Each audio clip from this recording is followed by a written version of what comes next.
Alright, YouTube. So this was very shocking to me, but I heard that Alex Jones was deplatformed from YouTube, and I'm just figuring this out, or I'm just finding this out, rather, because my only access to media is via the smartphone, and that's been missing since Monday.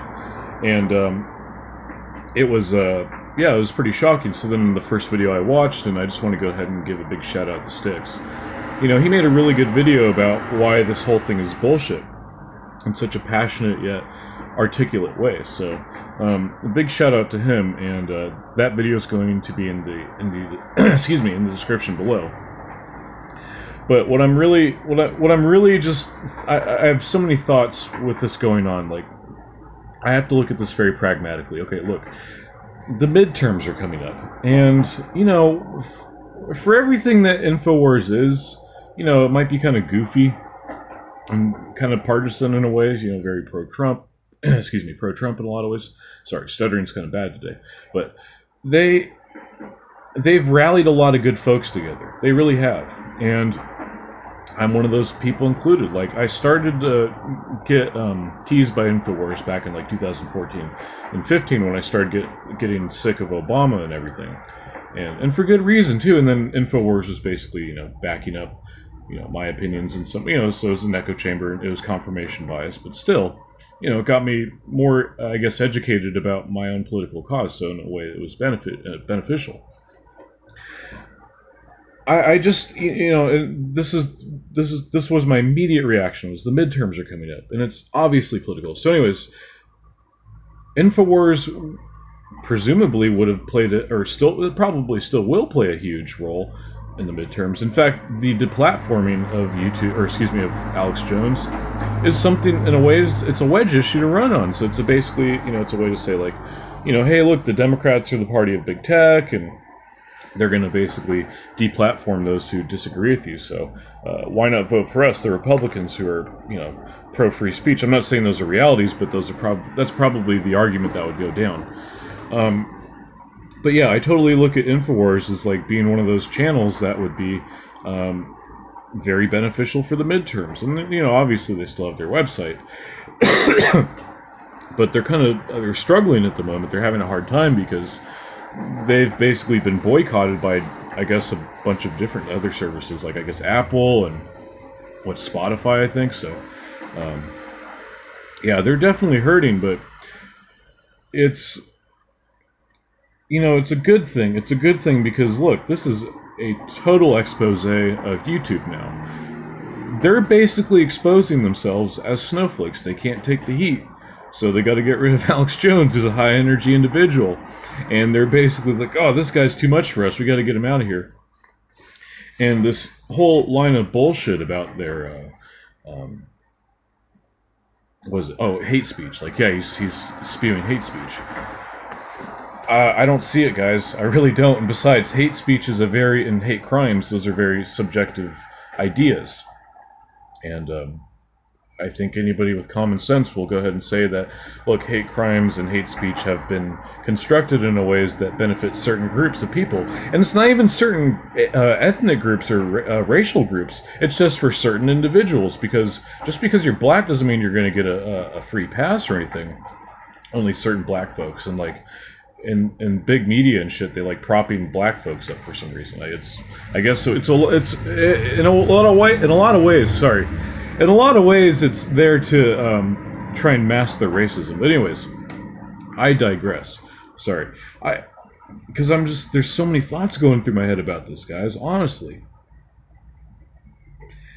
the midterms are coming up. It's bad in a ways because, look, they rallied a lot of folks, you know, and that's something to think about, I guess. That was a pretty good take. I'm going to end it on that. That video was kind of rusty, but I'm trying to I'm just going to keep watching videos. One more thing I noticed that's kind of interesting. So now that Infowars has been deplatformed from YouTube, I looked in YouTube trending news as always. And, you know, like half the videos are like Fox News and shit. So it's like, I think they're just trying to like overcompensate. Like, oh, see, we pay attention to both sides. Now we're, you know, we respect the Republicans. Like, oh, whatever, dude. You know, you guys are just lying through your teeth, honestly. And yeah, and honestly, like, it gives guys like Styx a lot more ammo for his argument that BitChute is probably a better platform for folks like us. And it's not even just conservatives. It's like, it's everybody, you know? I would even look at a guy like Cult of Dusty, who I think is kind of a piece of shit.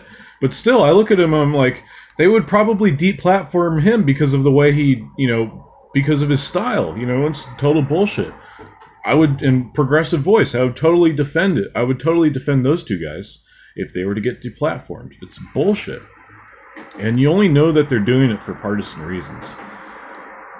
That seems to be the number one thing, or it's because Infowars has been very pro-Trump, or Trump-friendly. They haven't kissed his ass on everything, but you know, they certainly pump out their fair share of Trump propaganda. And I'm not saying that propaganda is a bad thing, because both sides inevitably use it. You know, even the most ethically sound politicians have used propaganda. Just not in a very aggressive form, just like very like subtle and everything. Propaganda is good, you know. Basically, in a lot of ways, it rallies folks, and that's what Infowars is. If you want to look at it objectively, it's Trump propaganda in a lot of ways. But if the cause is good, then it's like, well, who gives a shit, you know? Besides the Syria bullshit and the Iran sanctions, I'll get back to that. I think it's interesting. Maybe it's just. Quick tease here. Just maybe it's all about the 4D chess. I don't know, you know, because if I remember correctly, they put sanctions on North Korea before they got to the tables for talking. I believe. Yeah, I think they did. Remember, this is coming to mind now. The Chinese, I believe, were caught via satellite image delivering gasoline to the North Koreans. I think it was back in like what, December or something. And like all the neocons are up in arms, like, oh, you know, how dare the Chinese do that? It's like, duh, don't you understand? Like, we're sanctioning them. Of course they're going to be selling them gasoline, you know? Fucking drives up the profits. God. Yeah, these fucking neocons. And that's who YouTube's going to prop up now, like, for the alternative to liberal news. It's just a bunch of bullshit, folks. A bunch of bullshit.